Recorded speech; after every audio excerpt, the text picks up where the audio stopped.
नमस्कार, मैं doctor PP Bose हूँ। मैं एक खांसी और सांस संबंधित बीमारी के विशेषज्ञ हूँ। आज हम आपको खांसी या कफ के बारे में बताएंगे। खांसी एक बहुत इम्पॉर्टेंट तकलीफ है जो कम्युनिटी में पाए जाते हैं, क्योंकि 90% जितनी भी तकलीफ होती है जो प्राइमरी डॉक्टर्स देखते हैं वो खांसी संबंधी बीमारियाँ देखते हैं।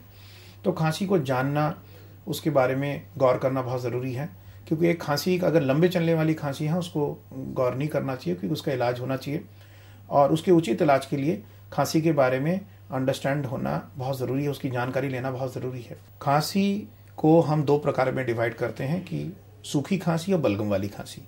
सूखी वाली खांसी अक्सर एलर्जी की तरफ जाता है या किसी और सूखापन की तरफ जाता है।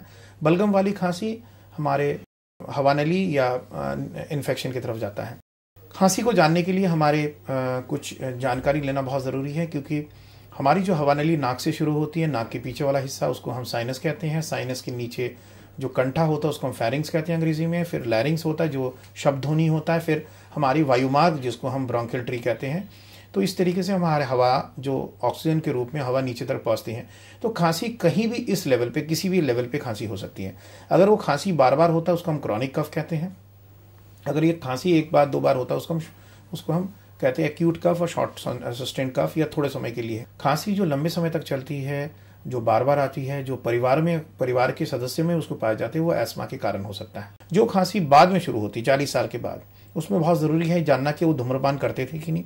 अगर धूम्रपान की हिस्ट्री है तो ये क्रॉनिक ब्रोंकाइटिस की तरफ जाता है। वो हवानली, क्योंकि स्मोक वगैरह जो करते हैं उनकी हवानली धीरे धीरे संवेदनशील हो जाते हैं और धीरे धीरे एक किस्म का दमा शुरू हो जाता है, इसको सुएपीडी।